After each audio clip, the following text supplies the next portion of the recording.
Rasulullah adalah seorang muallim, Rasulullah juga seorang murabbi, dan Rasulullah juga seorang muraqi.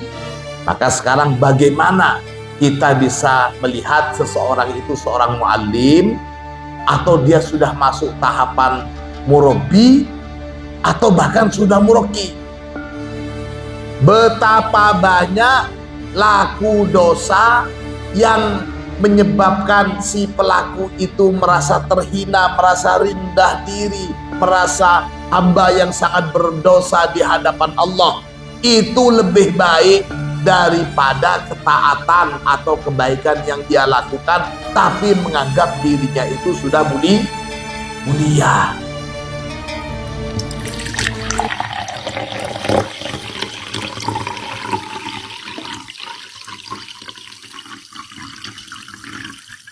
Bismillahirrahmanirrahim. Alhamdulillahirabbil alamin. Allahumma salli ala sayyidina Muhammadin al-fatih lima ughliqa wal khatim lima sabaqa nasiril haqqi bil haqqi wal hadi ila siratikal mustaqim wa ala alihi haqqa qadrihi wa miqdarihil azim. Rabbi syrah li sadri wa yassir li amri wahlul 'uqdatam min lisani yafqahu qawli, amma ba'du. Segenap santri Al-Munawwariyah rahimakumullah. Pada pembahasan yang lalu kita sudah mempelajari bahwasanya ada 3 tingkatan atau derajat seorang syekh. Seorang guru atau syekh itu ada 3 tingkatan. Yang pertama, syekhut ta'lim, atau bisa kita sebut juga dengan seorang muallim. Di atasnya itu ada syekhut tarbiyah, atau seorang murabbi. Dan yang paling tinggi adalah syekhut tarkiyah, atau seorang muraqi. Syekhut ta'lim atau muallim, dia yang mengajarkan tentang furu'uddin, jadi macam-macam ilmu. Seorang muallim itu adalah dia yang mentransfer ilmu pengetahuan kepada seorang murid, yang ngajarin bagaimana memahami fikih, hadis, tafsir, dan lain sebagainya. Ilmu-ilmu lainnya juga. Syarat dan rukunnya sholat, puasa, dan ibadah-ibadah lainnya. Itu seorang muallim. Sementara syekhut tarbiyah atau murabbi adalah dia yang bisa membimbing muridnya itu semakin mencintai Allah di dalam semua ibadahnya. Dia sholat bukan cuma memenuhi syarat wajib, rukun, syarat sunat, dan sebagainya. Tapi lebih dari itu, bagaimana dalam sholatnya dia bisa semakin mencintai Allah. Dia melaksanakan ibadah karena cinta, bukan sekedar karena kewajiban. Itu seorang murabbi. Dan seorang muraqi, syekhut tarkiyah, itu adalah seorang guru yang bisa menjadi wasilah antara murid dengan Allah Subhanahu wa ta'ala, mengantarkan murid-muridnya bisa wusul kepada Allah. Rasulullah itu mencakup 3 hal ini. Rasulullah adalah seorang muallim, Rasulullah juga seorang murabbi, dan Rasulullah juga seorang muraqi. Hal ini sebagaimana dicontohkan, Allah Subhanahu wa ta'ala berfirman, laqad mannallahu 'alal mu'minina id ba'atha fihim rasulam min anfusihim yatlu 'alaihim ayatihi wa yuzakkihim wa yu'allimuhumul kitaba wal hikmata wa in kanu min qablu lafi dolalim mubin. Dalam ayat ini dijelaskan 3 cakupan tentang tingkatan pendidikan, tentang tingkatan seorang syekh itu yang ada pada Rasulullah. Yang pertama, yatslu alaihim ayatihi. Kita sudah bahas ini. Yang kedua, wa yuzakkihim. Wa yuzakki dan mensucikan siapa Rasul him pada mukminin. Penyucian ini yakni at-tarbiyah, itu merupakan pendidikan. Wa yu'allimu dan mengajarkan siapa Rasul hum pada mukminin al-kitaba pada kitab yakni Al-Qur'an wal hikmata dan pada hikmah. Huwa adapun hal yang demikian itu at-ta'limu merupakan inti dari taklim atau pengajaran, transformasi ilmu. Itu kita mengingat-ingat tentang pembagian antara muallim, murabbi dan murabbi. Nah, sekarang masuk pada contoh faida asobal insanu dzamban. Faida maka jika asoba menimpa al insanu siapa manusia dzamban pada dosa. Kalau seseorang itu melakukan satu kesalahan, kalau seseorang itu melakukan satu dosa, maka sekarang bagaimana kita bisa melihat seseorang itu seorang muallim atau dia sudah masuk tahapan murabbi atau bahkan sudah muraqi.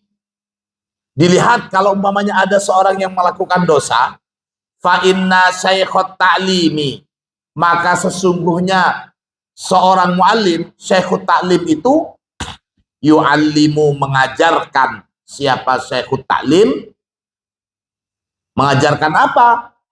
Syurutut taubati, pada syarat-syarat bertaubat, wa wujubaha dan mengajarkan kewajiban-kewajiban dalam bertaubat.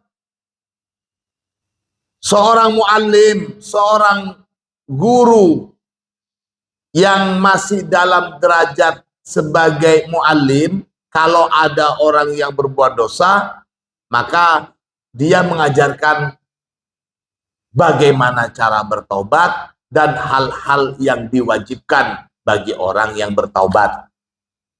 Itu ranahnya muallim, itu yang dilakukan seorang muallim. Wa syekhut tarbiyah, dan sesungguhnya seorang syekhut tarbiyah, seorang murabbi, yu'allimu mengajarkan siapa murabbi, hu pada murid, mengajarkan apa?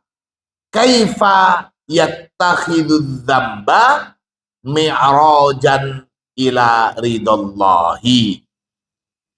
Kaifa mengajarkan bagaimana yattakhidu menjadikan siapa murid adzamba pada dosa tersebut, pada perbuatan dosa itu maksudnya menjadikan apa? Mi'rajan sebagai tangga atau titian ila ridallahi menuju pada keridhaan Allah. Fayaqulu maka berkata siapa murabbi lahu pada si murid, rubba maksiatin, betapa banyak laku maksiat, aurasat yang menyebabkan apa laku maksiat, dzullan wang kisaron, pada kehinaan diri betapa banyak perbuatan maksiat itu yang menyebabkan orang yang melakukan kemaksiatan itu merasa dirinya itu terhina atas kemaksiatan yang dia lakukan.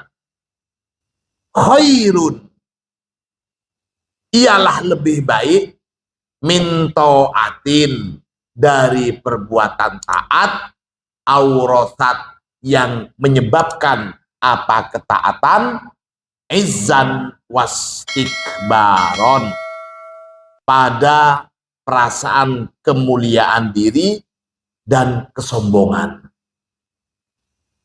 Betapa banyak laku dosa yang menyebabkan si pelaku itu merasa terhina, merasa rendah diri, merasa hamba yang sangat berdosa di hadapan Allah.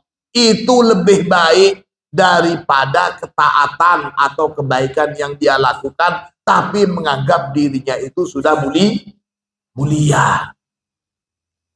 Ini yang maksudnya. Seorang murabi itu akan bilang kepada muridnya yang berlaku dosa, sudah, tidak usah terlalu disesali apa yang sudah terjadi. Sekarang bagaimana dengan keinsafan kamu, kesadaran kamu atas perbuatan dosa itu, kamu bisa semakin mendekatkan diri kepada Allah. Menganggap diri hina, rendah di hadapan Allah. Meskipun itu disebabkan oleh perbuatan yang jelek, perbuatan dosa, itu jauh lebih baik daripada menganggap diri mulia, menganggap diri sudah suci, karena mungkin sudah menghafal Al-Quran 30 juz, karena mungkin kalau sholat selalu di paling depan, sholat jemaahnya nggak pernah ketinggalan, kemudian dia melihat atau menganggap orang lain yang, oh mana nggak pernah sholat, itu mana kalau sudah tertidur terus, jauh lebih baik saya sholat tepat waktu, saya sudah hafal Al-Quran 30 juz, saya selalu tahajud, saya selalu duha, muliaan saya sama dia. Nah ini, betapa banyak perbuatan orang atas kemaksiatannya itu bisa menjadikannya mulia di hadapan Allah karena menganggap dirinya sangat hina, daripada seorang yang secara dohir rajin ibadah, sangat alim, tidak pernah melakukan maksiat, lantas dia menganggap dirinya mulia. Ini maksudnya. Jadi seorang murabi itu kepada si pendosa dia memberikan semangat, jangan putus asa, dan kepada yang kelihatannya rajin ibadah, dia mengingatkan, awas hati-hati, racun hati, jangan sampai timbul rasa sombong. Ini tugas yang murabi. Ini yang dimaksud dengan rubba maksiatin awrasat dhullan wa inkisaron khairun min ta'atin awrasat izzan wastikbaron. Itu yang dilakukan seorang murabi.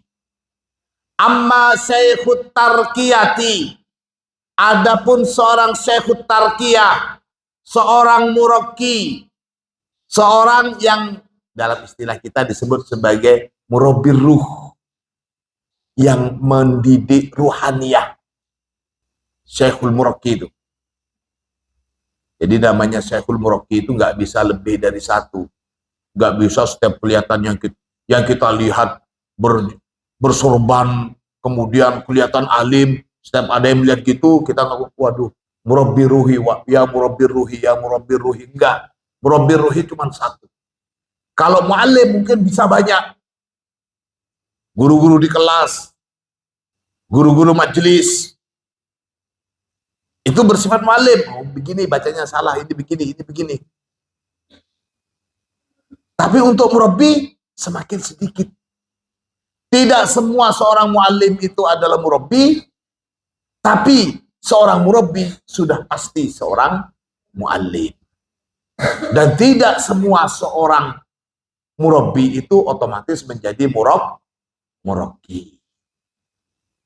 Bagaimana sekarang murabbi? Amma syekhut tarkiyah, adapun seorang murabbi, kalau ada seorang murid atau ada si pendosa datang ke dia, fayaqulu, maka berkata siapa syekhut tarkiyah lahu kepada si murid, Ru'yatuka nafsaka fil amal. Ru'yatuka adapun melihatnya kamu, nafsaka pada diri kamu, fil amali dalam amal ibadah, dalam laku kebaikan. Kamu melihat bahwa kebaikan yang sudah kamu lakukan itu karena kehebatan diri kamu. Kamu melihat ketika ngaji, ketika deres, yang ngaji, yang deres, yang sholat tahajud, yang sholat duha itu adalah diri kamu. Kamu melihat diri kamu gitu. Sawa'un ta'atan au maksiatan, baik berupa amalan ketaatan au maksiatan atau amal maksiat. Melihat diri yang melakukan satu pekerjaan baik dalam hal ketaatan atau kemaksiatan, dalam pandangan seorang Syekhut Tarkiyah, huwa akbaru dambin, itu merupakan dosa yang paling besar. Faman maka barang siapa, ro'a yang melihat, siapa man, nafsahu pada dirinya, fakullu a'malihi, maka semua amalan-amalannya itu dzunubun, ialah dosa-dosa. Wa ingkanat solehatan, meskipun amalannya itu merupakan amal kebajikan, amal baik. Waman dan barang siapa lam yaro, tidak melihat siapa man, nafsahu pada diri man, fakullu a'malihi, maka adapun semua amalan-amalannya man, hasanatun, ialah kebajikan-kebajikan. Wa ingkanat tolihatan, meskipun secara kasat mata itu perbuatan jelek. Bagi seorang mu'allim, bagi guru, akan melihat bahwa Nabi Adam itu sudah melakukan dosa. Nabi Adam, karena sudah makan apa yang dilarang, buah holdi. Tapi bagi seorang murabbi, dia akan melihat sisi positif dari apa yang dilakukan oleh Nabi Adam. Sementara seorang syekhul murabbi, apa yang dilakukan oleh Nabi Adam tidak lain adalah skenario untuk meninggikan Nabi Adam. Kalau Nabi Adam tetap di surga, tetap leyeh-leyeh di surga, tidak turun ke bumi, bagaimana Nabi Adam akan menduduki jabatan mulia yang sudah disiapkan oleh Allah sebagai khalifah.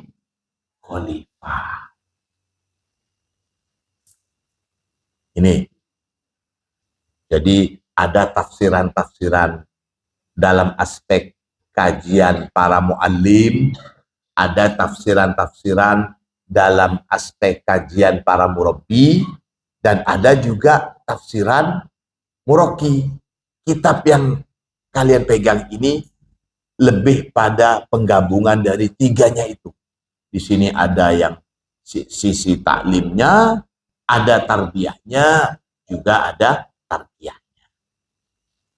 Ada satu ungkapan dari Syekh Abdul Ghani An-Nablusi.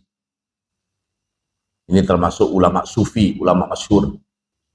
Wa in qultu ma dzambi ilaika, jika aku bertanya, ma dzambi ilaika, apa dosaku kepadamu ya Allah?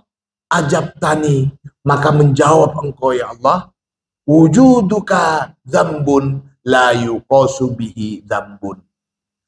Keberadaan kamu itu merupakan satu dosa yang tidak ada lagi dosa besar melebihi itu. Perhatikan semua. Kajian tasawuf ini. Kita tahu yang maha ada itu siapa? Allah. Tidak ada yang ada kecuali yang maha ada, yakni Allah. Allah zahirun wa batin. Allah itu maha tampak. Tidak ada sesuatu yang tampak kecuali itu adalah Allah. Allah juga maha batin. Allah tidak tampak. Jadi selain sifat Allah dohir juga batin. Saya sering jelaskan, saya ini tampak, gelas ini dohir, ini dohir. Tapi dohirnya kita, tampaknya kita itu bersifat nisbi. Ketika kacamata saya kelihatan, ketika saya tutup, sudah tidak kelihatan lagi. Ini dohir yang nisbi. Tapi Allah tidak ada sesuatu apapun yang bisa menghalangi kemahatampakan Allah. Allah wal wujud. Allah adalah yang maha ada. Menganggap diri ada, menganggap diri eksis, itu bagi kalangan ulama-ulama sufi, bagi kalangan Syekhut Tarkiyah, itu merupakan satu dosa yang besar yang tidak ada lagi dosa melebihi. Ini sudah sama dengan syirik. Menganggap diri ada. Tidak ada yang ada kecuali yang maha ada. Menganggap diri ada berarti kita ini dianggap saingan pada yang maha ada, yakni Allah. Ini maksudnya. Wa in qultu ma dzambi ilaika ajabtani wujuduka dzambun la yuqasu bihi dzambun. Ini sudah masuk ranah tasawuf hakikat. Qad yal'abu syaitanu bi syaikhit ta'lim. Qad yal'abu, terkadang yal'abu mempermainkan asyaitonu, siapa setan, bi syaikhit ta'lim, pada seorang muallim, wa syaikhat tazkiyati, dan pada seorang murabbi. Seorang muallim dan seorang murabbi bisa dipermainin oleh setan. Walakinnahu, akan tetapi setan, yakhsha, takut siapa setan, ala nafsihi, pada diri setan, min syaikhit tarkiyah, pada seorang Syekhut Tarkiyah atau murabbi. Fala yuqarribu, maka tidaklah mendekati siapa setan hu pada Syekhul murabbi aslan, sama sekali. Itu tadi tentang bagaimana reaksi perbandingan atas laku dosa yang dilakukan oleh seseorang dan nasihat dari muallim, murabbi, dan murabbi. Dari pembahasan ini mungkin kita jelas. Salah satu larangan ketika berpuasa itu apa? Termasuk larangan yang hukumannya sangat dahsyat ketika berpuasa itu hubungan suami genoboboten. Apa hukumannya? Memerdekakan, kalau tidak bisa memberi makan berapa orang? 60. Kalau tidak bisa menjalankan puasa 2 bulan berturut-turut. Ingat ya, ada kalimat berturut-turutnya. Ini hukumannya. Tapi Rasulullah ketika ada seorang laki-laki yang mengaku sudah berhubungan badan dengan istrinya di siang Ramadan, apa yang dilakukan oleh Rasulullah? Kamu harus memberikan budak. Ya Rasulullah, saya tidak punya budak ya Rasulullah.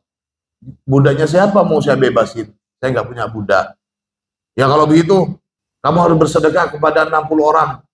Ya Rasulullah, mulai dari ujung timur sampai ujung barat, saya ini yang termiskin. Gimana orang yang termiskin mau memberi makan tetangga-tetangganya, bahkan sampai 60? Ya kalau gitu kamu puasa 2 bulan berturut-turut. Ya Rasulullah, saya suruh puasa 2 bulan berturut-turut. Ini sebulan saja ada yang bolong ya Rasulullah, apalagi 2 bulan berturut-turut. Lantas Rasulullah masuk ke dalam kamar, bawa sekeranjang kurma ikiwis. Jadi setelah melakukan perbuatan dosa, justru mendapatkan kenikmatan, dikasih sekeranjang kurma. Jadi Rasulullah itu sudah mencakup sebagai muallim. Tadi yang nyuruh begini-begini, itu muallim, sebagai muallim Rasulullah. Lantas, ya dikasih kurmanya. Nih, udah makan sendiri. Dan banyak hadis-hadis Nabi yang kalau kita sudah paham tentang perbedaan antara muallim, murabbi, dan muraqi, pelan-pelan kita bisa mengerti. Ketika Rasulullah bersabda, kalau sampai anak saya Fatimah itu mencuri, maka saya sendiri yang akan memotong tangannya. Itu Rasulullah berbicara, bersabda sebagai muallim. Rasulullah bersabda sebagai muallim, bukan dalam kapasitas beliau sebagai murabbi dan muraqi. Mungkin ada bahasan-bahasan yang menjadi ranah dalam kapasitas Nabi sebagai murabbi dan muraqi, tapi mungkin di kalangan khusus para sahabat, tidak menyebar secara umum. Itu kalian jangan hanya monoton kepada hadis-hadis yang mencirikan Rasulullah sebagai muallim. Kalau umpamanya menelaah satu hadis atau menjadi ahli hadis, tapi yang dipelajarin cuma hadis-hadis yang berkaitan dengan posisi Rasulullah sebagai muallim, maka sedikit-sedikit semuanya akan bid'ah. Ini nggak boleh, ini nggak boleh, ini nggak boleh. Ada sisi lain selain Rasulullah sebagai muallim, ada sisi Rasulullah sebagai murabbi, dan ada sisi Rasulullah sebagai muraqi.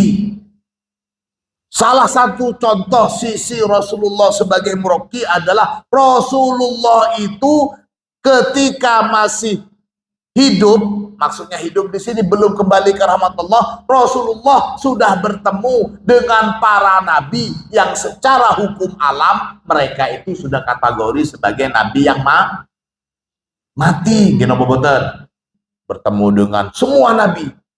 Bahkan yang fenomenal itu adalah salah satu bentuk muraqi tarkiyahnya Rasulullah, karena Rasulullah bertemu dengan Nabi Musa, lantas sholat yang sebenarnya diwajibkan oleh Allah untuk kita berapa kali?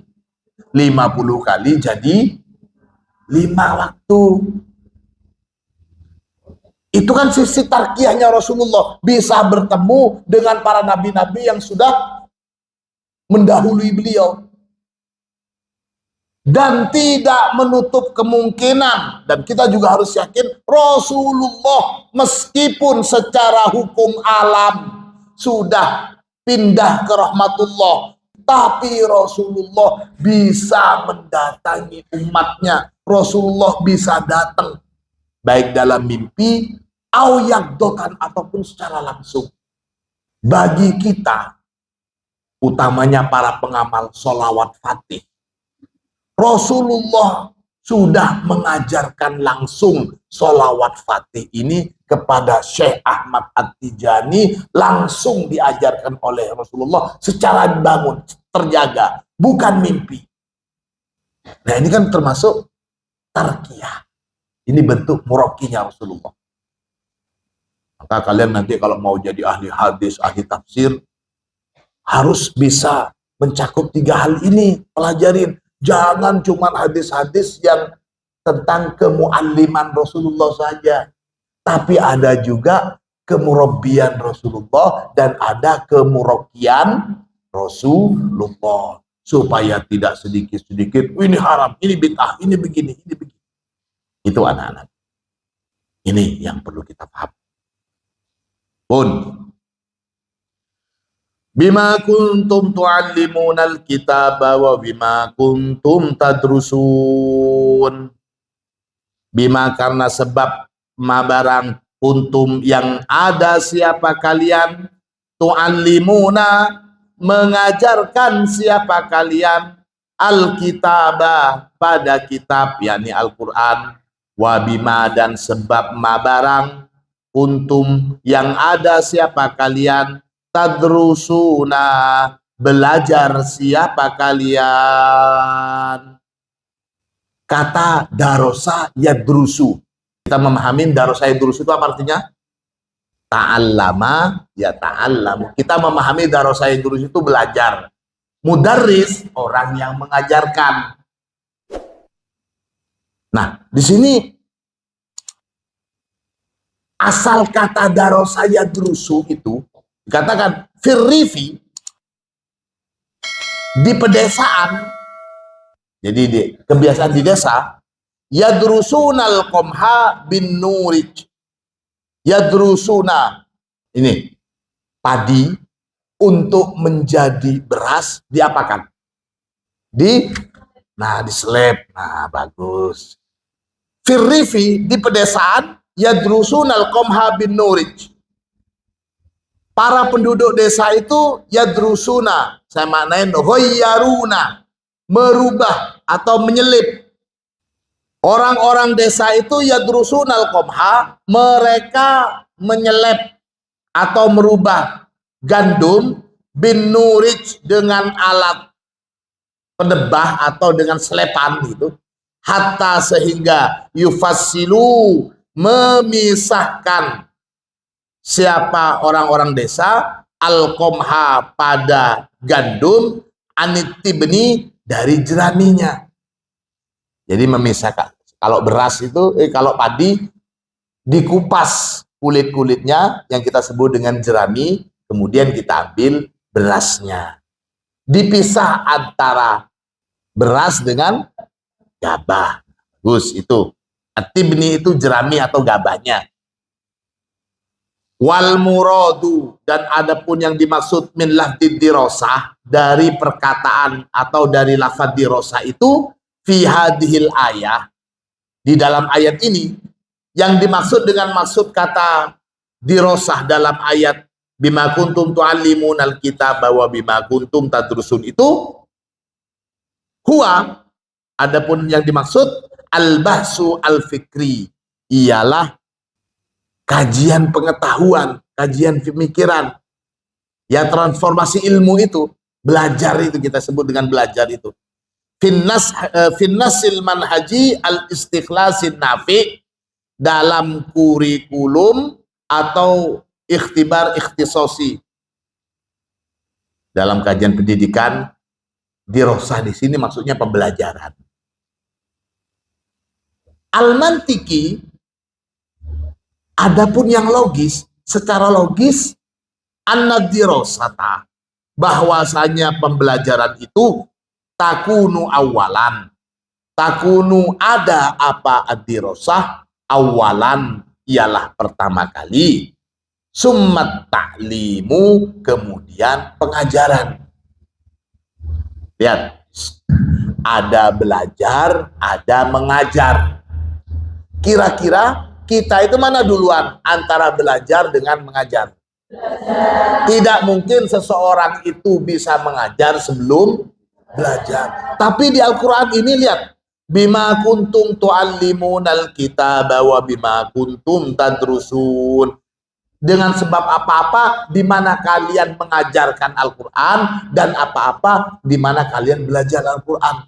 Di Al-Quran ini kok kalimatnya mengajarkan duluan kemudian belajar. Paham ya? Bima kuntum tu'allimun, taklim duluan, kemudian setelah taklim dirosah. Ini yang dimaksud al-mantik an-nadirosah takunu awalan summa taklim. Secara logis kalimatnya kan bima kuntum tadrusunal kitaba wa bima kuntum tu'allimuna. Secara logis begitu loh. Kenapa kok didahulukan taklim sebelum dirosah? Seharusnya dirosah dulu baru taklim gitu. Fala yakumu, maka tidak mungkin bisa melaksanakan bimuhimmati taklim, pada tugas kepengajaran, pada tugas pengajaran, man, siapa-siapa, lam yadrus, yang belum pernah belajar, siapa man, asasan sama sekali. Tidak mungkin orang itu bisa melakukan profesi sebagai pengajar sebelum dia itu pernah merasakan belajar. Ini maksudnya. Gak mungkin akan disebut muallimah, akan disebut ustadzah, kalau dia belum pernah belajar. Wabitali, toh demikian. Nah, saya maknain seperti itu. Wabitali maksudnya wabitali dan selanjutnya. Saya lebih maknain wabitali, toh demikian.